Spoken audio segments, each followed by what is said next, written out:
哎，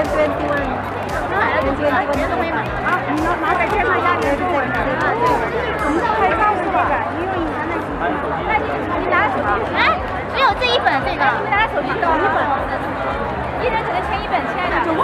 放多2本在那里，放多2本在袋子上。我要这个，我要这个啊，这个是英文版的。啊，这个。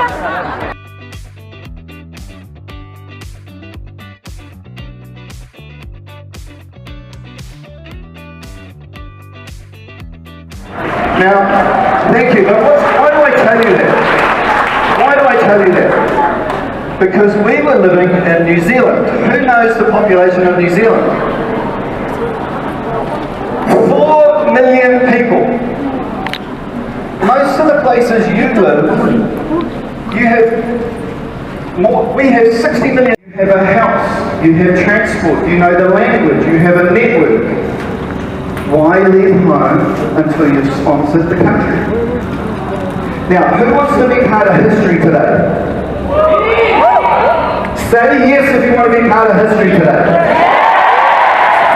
They said it wasn't possible. They said it couldn't be done. They said you would never do a breakout session with 1,000 people and do a Q&A.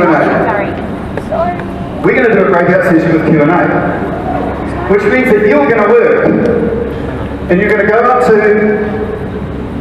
over here there's a microphone with Robin, there's another microphone over here in the corner with Amanda, is there one more microphone in the back, hands up in the back, another microphone over here. What I want you to do is go to the microphone if you have a question about international expansion. So this is a workshop. Now you need to think, do I want to go to another country? Do I want to go to Indonesia? Now, I've just scared the pants off you by saying stay home. So we're probably not going to get any questions. Go to the microphones now if you have a question about international expansion. One of the first things is the mindset. Say yes if you've heard that before. Okay, so it's not market specific. I hear that pretty much every day in any market that I'm in. So that is a training question. So that would be, how would I broach a subject with somebody? In fact, we were in a cab coming here, and I said to the cab driver, how long have you been driving a cab? And he said, I've been driving it for 5 years. I said, great, what did you do before?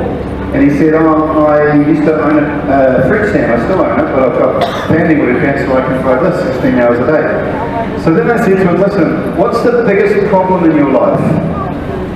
And what do you think he said? Money? No, he said health.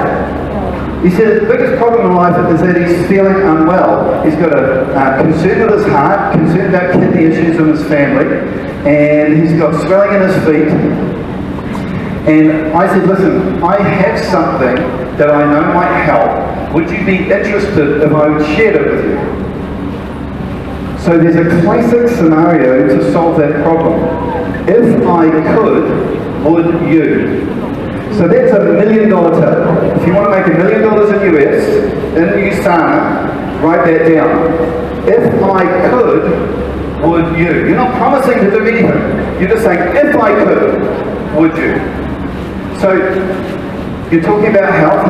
Firstly, it'll be a training issue. I'll be finding out how to broach this, how is he currently broaching the subject, and then I'd say, listen, how about you slow down, because I suspect he's going too fast, and ask him, listen, do you believe you get everything you need from your food?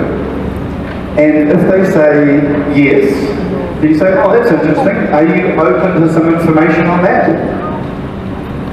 And then that starts a conversation. If I could show you that we're not getting everything from our food, would you be interested to check it out? If I could, would you, has made us millions of dollars. Do you agree, babe? Okay, another question. Does that help? Go back to training. It's a training issue, not an international expansion issue. It's not particular to Japan, is what I'm saying. Very good question. Thank you. Okay, thank you. Rob. Hey, how's it going? My name is Terence and I'm from Sydney, Australia. Sharon, taking on from Australia. Awesome. My question to you is, when you're looking to expand in a new market, what are some things that you're looking for, like, to see if there's potential in that other market? Well, the potential is through the people. See, I follow USANA's lead. USANA will send out to leadership and say, if there's 5 countries, which country would you want to expand into? And so the leadership go right in. Okay, then they come back and say, in those 2 countries, how many people do you know? And we say, how many people do we know? And then you start to put that all together and decide, there's a lot of people who know people in the Philippines. Let's go to the Philippines. There's a lot of people that know people in Indonesia. Let's go to Indonesia. There's not a lot of people who know a lot of people in Tonga. We're not going to go to Tonga. So to decide to go into a country, it's really looking into your network and into your team's network, who knows people there. And then you start doing it over the phone, over Skype, working into the country. People can get started there, they can come on Skype calls. Once you've got 10 on the ground, then you go. 10 and go. 10 and go. Who can say that? You've got to have 10 first, because otherwise they're not going to set you up a group meeting or leverage your time if you're only coming in for a week or 2. Does that help? Okay. Give them a round of applause. Okay, can we have a person over there? Hi, Mr. Chris. I am Ian from the Philippines. I am.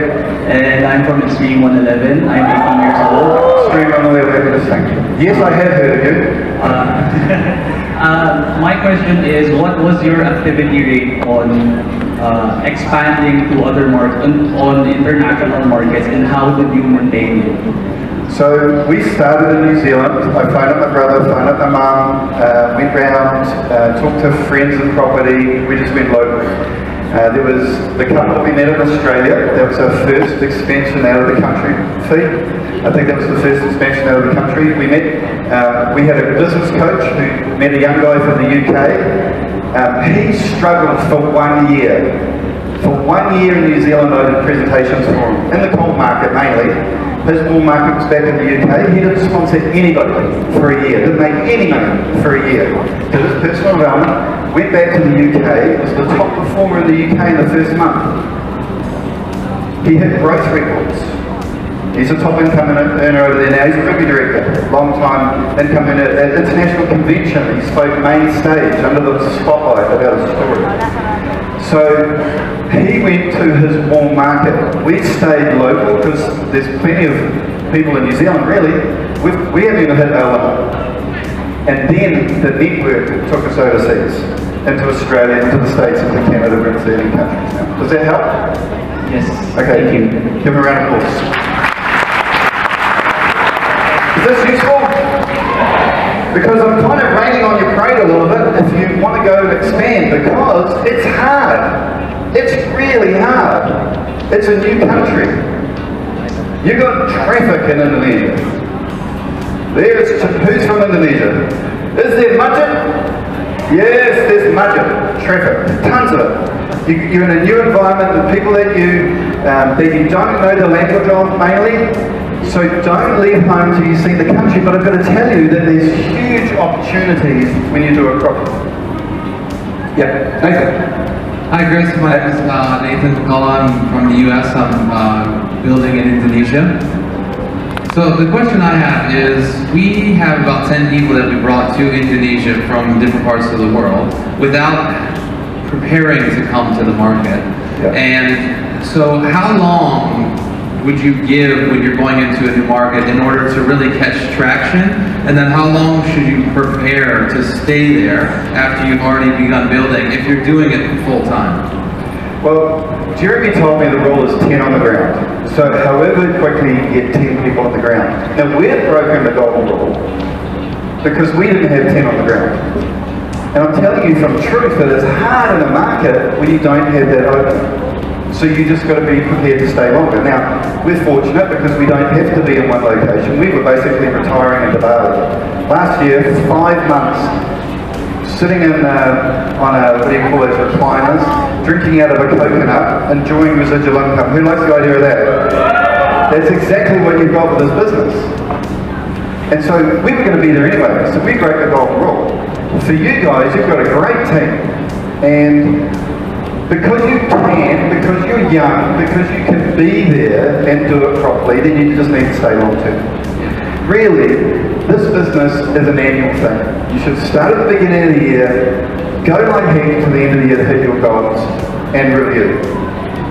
And it doesn't mean that it's going to take all that year to hit those goals. Fee, I argued on New Year's Eve with Fee. We had a massive argument. We were silver. She thought we could be gold by the end of the year. I said it was physically impossible. But just because we had a reason, had a why, was basically the reason. You want to know why we went so fast? Do you want to know why we went so fast? There's a huge key here. If you can look for the kernel in the story, my brother-in-law and sister-in-law, Fee was silver, they were bronze. At the event at Diamond University, they went silver. Brian Douglas, Diamond Director, said, I suppose that's your first week of gold. And they go, oh yeah, I suppose it is. Now they were not just silver equal to us, they were 1 week ahead. So the only reason we went gold was to catch them. Fee said your brother-in-law was going to go gold. You know that? I know. And so you need to go gold. Yeah, I know we need to go gold. We didn't have the volume. I just went out and just talked to people. At the end of the week, 5,000 points. This is gold, 5,000 points, left and right of the business centre. We were away. Fee had hurt herself. She was riding the length of New Zealand on a tandem push bike for a month, and I was driving behind her in a support car, and we got a phone call that my brother and sister-in-law were going Ruby. This is Thursday. Fee said, go home and get Ruby done. What? Maximise 2 business centres in 2 days? So go home, get it done. So I went home, got it done, she joined me. So they went gold first, we chased. They went Ruby first, we chased. We flew to Salt Lake City. We landed. I turned up the laptop in the hotel room. We were 1 or 2 pro packs away from going emerald. I said, honey, let's not tell them. Let's get it done. And surprise them. So first convention, I didn't go to many meetings. I was running around Salt Lake City. People haven't heard of Usana in Salt Lake City. I'm sponsoring people to get them in. We went emerald, and then I was flying back to the States for a wedding. My wife said, listen, don't worry, I'll get first week of diamond done. The only reason we went so fast is to catch people. Is this true in the Philippines? Bit of competition? Is there any competition in the Philippines? Yes. Any competition in Singapore? How about Malaysia? We're competitive things, so I would stay where you are, I would give it a year, review at the end of the year, look for 2 years, and get some competition going within your group. You've got a great group. Yeah, give them a round of applause. Does that help? Yeah. Okay. Hi, Grace, my name is Andrew. Nice to meet you. Yeah, say I have elected 10 people virtually and to working on another contract. Can you suggest any best practice or any activity that I should be doing to kickstart this team? Okay, so you've got 10. You've done it virtually. Yeah. It's in a market outside of yours. Yes, and I'm ready to conquer that territory. Okay. And so now, are you thinking about going there? Can you suggest any, the activities that I should be doing to kickstart, that 10 people and making a big team? Yeah, so what I'd say to the 10 people is like, I would come. If I could, would you? If I could come to that market,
sana nandito kayo yung mga ganyan. Diba?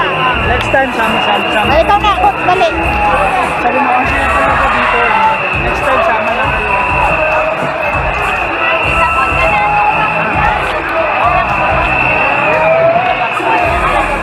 Sabihin mo yung pangalan mo. Di ba sabihin mo yung pangalan? Sige, anong sa entrada? Dali. Okay. Video. Alright. Hello. You see the problem in here. Asya talaga dito sa anak mo. Sa susunod na convention,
USANA's Regional General Manager for Malaysia and Singapore, Carolyn Lee, and Fortune 25 members and Foundation Executive 8-star Diamond Directors from Australia, Bob Lynn and Mary Ma.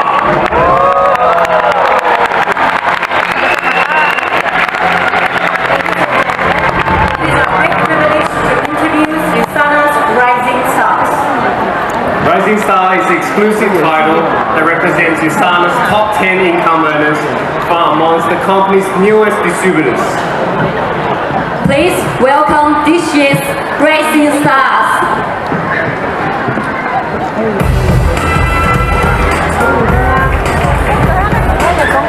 In the 10th place from Malaysia, Kam King Ling.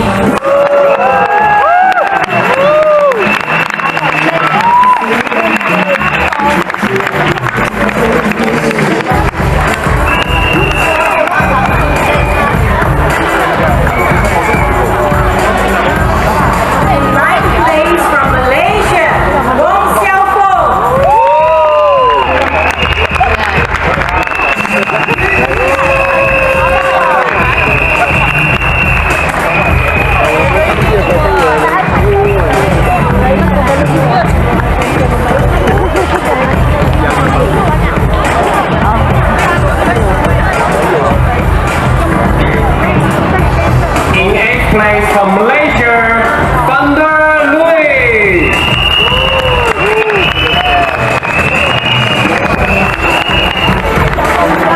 In 7th place from Taiwan, Zheng Liting.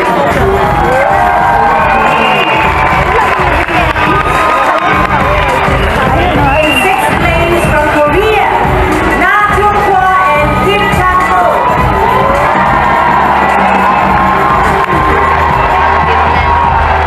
In 5th place from Australia, Dr. Louisa Wong. In the 4th place from Korea, Lee Hong-jung.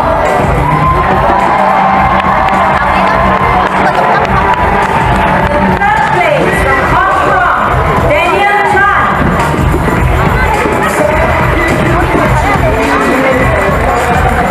In 2nd place from the Philippines, Edgar Babionia.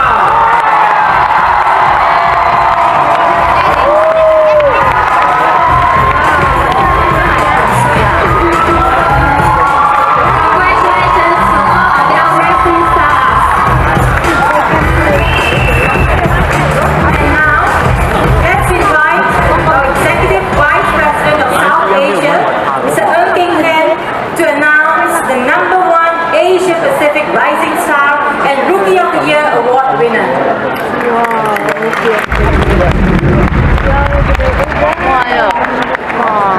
It is an honor for me to present this year's Rookie of the Year Award.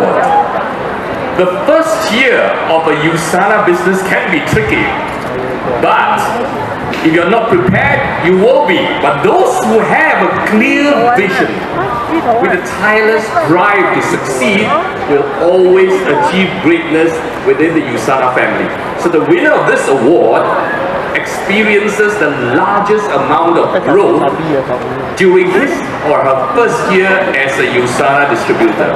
So I'd like all of you to please help me welcome USANA's #1 Rising Star and 2016 Rookie of the Year Award from Thailand, Dr. Sumet Ma.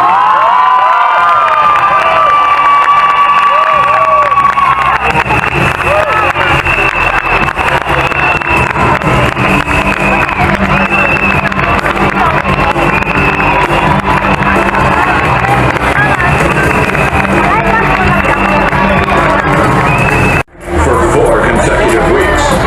Through this remarkable accomplishment, these distributors have truly experienced the power of exponential growth.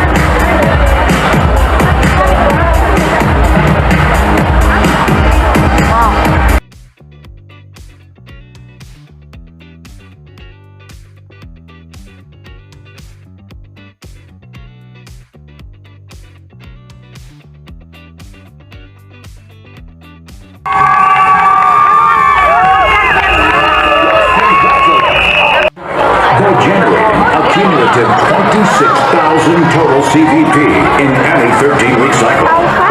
Please welcome USANA's Executive Ruby Directors.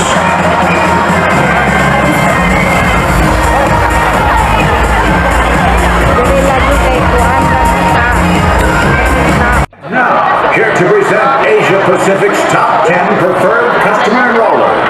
Please welcome to the stage the General Manager of Australia, Jeff Watt, and Foundation Executive 2-Star Diamond Directors from New Zealand, Chris Fowler and Fiona Jamison Fowler.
Yet soothing beat. Let's give it up for Marianne, Maria Faye, Queenie Grace, Frances Angeline. From the Philippines, the girls are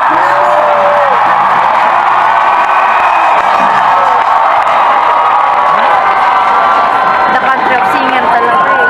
Philippines.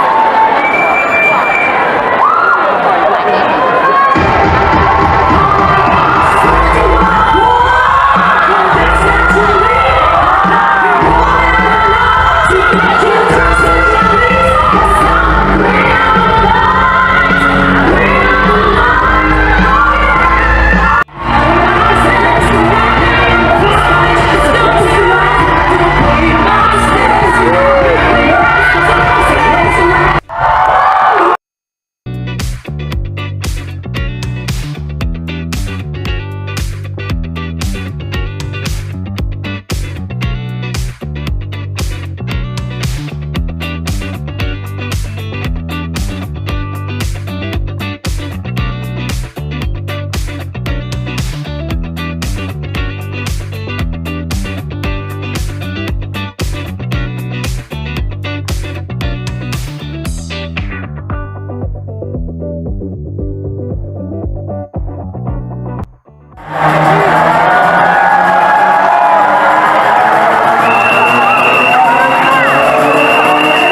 Thank you.